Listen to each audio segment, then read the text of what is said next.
1986 সালে যখন হোসেন মোহাম্মদের সাথে পতনের কাউন্টডাউন শুরু হয়ে গেছে, যে কোনো সময় হোসেন মোহাম্মদের সাথ ঘোষণা দেবেন তিনি পদত্যাগ করবেন, তার পতন নির্বাচন বাংলাদেশে আর হবে না, ঠিক এমনি একটি সময় হাসিনা এবং তার ভ্যানিটি ব্যাগে এই যে আমাদের যে দলটির কথা বললাম, কি দলটা যতবারই সুযোগ পেয়েছে প্রথম লাথি মেরেছে দেশের জনগণকে। সেদিনও এই দলটি হাসিনার ভ্যানিটি ব্যাগে করে ওই এরশাদের পতন নির্বাচনে গিয়েছিল না। আমাদের দল জনগণের সাথে বেঈমানি সেদিনও করে নাই, রাজপথে ছিলাম, লড়াই করেছি, শহীদের রক্তের সাথে বেঈমানি করি, লড়াই করেই কিন্তু আমরা এরশাদকে বিদায় করেছিলাম 90 সালে। বেঈমানি করেছি। 11-এর পর ফখরুদ্দিন মঈনুদ্দিনগণ বেগম খালেদা জিয়ার কাছে বলেছিলেন যে আপনাকে আমরা প্রধানমন্ত্রী বানাবো, আপনি শুধুমাত্র বলেন আমাদের সব কর্মকাণ্ড আপনি বৈধ করে দেবেন, আপনাকে আমরা প্রধানমন্ত্রী বানাবো। সেদিন বেগম খালেদা জিয়া বলেছিলেন, তোমরা আমাকে প্রধানমন্ত্রী বানাতে চাও কিভাবে? তোমরা কি জনগণের ভোটে আমাকে প্রধানমন্ত্রী বানাতে চাও? ওরা বলল না, আমরা অ্যারেঞ্জমেন্ট করে আপনাকে প্রধানমন্ত্রী বানাবো। বেগম খালেদা জিয়া সেদিন বলেছেন, আমি বাংলাদেশের জনগণের সাথে কোনদিন বেইমানি করি নাই, কোনদিন বেইমানি করব না। তোমরা আমার 2 ছেলেকে আটক করেছ, যদি তোমরা তাকে হত্যা করো তবুও আমি এদেশের জনগণের সাথে বেইমানি করব না। আমি জনগণের সাথে আছি, জনগণের মাঝেই আমি আমার 2 সন্তানকে খুঁজব। সময় কম। সেদিনও আমরা কিন্তু বেইমানি করিনি। এই 15-16 বছর ভাইয়ের আমার, আপনারা কি কেউ নিজের বাসায় ঘুমোতে পেরেছিলেন?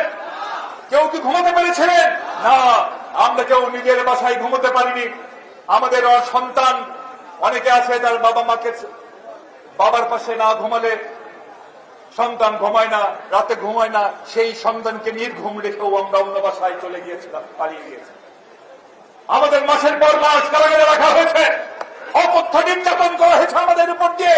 আমি সেদিন একটি মিটিংয়ে আমি আমার একটা নির্মম অভিজ্ঞতার কথা বলেছিলাম। আমি গিয়েছিলাম, আমি একটু ভুল বলেছিলাম সেদিন, আমি সুবর্ণচরের উদাহরণ দিয়েছিলাম, সেটি সুবর্ণচর হবে না, নিঝুম দ্বীপ। আমি নিঝুম দ্বীপে গিয়েছিলাম।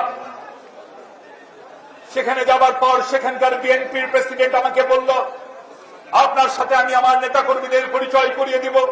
এরপর সেই প্রেসিডেন্ট আমাকে একটি উঁচু জায়গায় ছোট একটি টিলার উপর নিয়ে দাঁড় করালো। তারপর বলল, আপনার কাছে আমার নেতাকর্মীরা আসবে। এরপর আমি যখন নেতাকর্মীদের জন্য অপেক্ষা করছি, কিছুক্ষণ পর দেখি বিকেল এবং সন্ধ্যার মাঝামাঝি একটি অন্ধকার সময়ে আমার দিকে আসছে আমার দলের নেতাকর্মীরা। কেউ ঘুরে ঘুরে আসছে, কেউ গড়িয়ে গড়িয়ে আসছে। একটি মহিলাকে দেখলাম ঠিক হাত ব্যাকা করে আমার দিকে আসছে। আমার মনে হলো ঠিক সেই হরর ছবির কথা।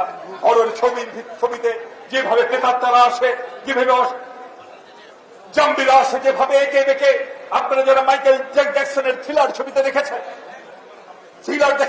সেখানে যেভাবে কবর থেকে উঠে আসে আত্মারা, ঠিক তেমনি হবে আমার দিকে আসছিল যারা। তারা অন্য কেউ না রে ভাই, তারা আমাদের দলের নেতা, তারা আমাদের দলের কর্মী। দিনের পর দিন অত্যাচার করে বাংলাদেশের পাড়াগাঁয়ে, শহরে, বন্দরে আমাদের বহু নেতা কর্মীকে পঙ্গু করে দেওয়া হয়েছে। কেন আমরা পঙ্গু হয়েছি? কেন আমরা জীবন দিয়েছি? কেন আমরা জেল খেটেছি? একটি কারণ, জনগণের ভোটাধিকার আমরা জনগণের কাছে ফিরিয়ে দেব, এই প্রত্যয় নিয়ে আমাদের এত ত্যাগ, এত কষ্ট। সেই জনগণের কাছে আপনারা যদি যান, জনগণ কিন্তু বেঈমান না। জনগণ বেঈমান না। জনগণ জানে কারা তার জন্য লড়াই করেছে অকুশীন ভাবে। জনগণের কাছে যাবেন, জনগণ আপনাদের বুকে তুলে নেবে। কিন্তু জনগণের কাছে কিন্তু আমি আর বক্তব্য দীর্ঘায়িত করব না। তাই আগামী নির্বাচনকে সামনে রেখে প্রতিটি মানুষের ঘরে ঘরে আপনাদের যেতে হবে। যাবেন তো? কিশোরগঞ্জের প্রতিটি গ্রামে, প্রতিটি শহরে, বন্দরে, এই কিশোরগঞ্জের প্রতিটি গ্রামে গ্রামে, প্রতিটি পাড়ায় পাড়ায় আপনাদের যেতে হবে। জনগণের কাছে যে ভোট চাইতে হবে। তারা তো একটু শুনতে চায়, বহুদিন শুনে না রে ভাই, তারা একটু ভোট শুনতে চাই যে আপনারা তাদের কাছে ভোট চাচ্ছেন। ইনশাআল্লাহ এই কাজটুকু করেন, ব্যালট বাক্সে আবারও বলি ধানের শীষের ভোটের অভাব হবে না, গুণে শেষ করতে পারে।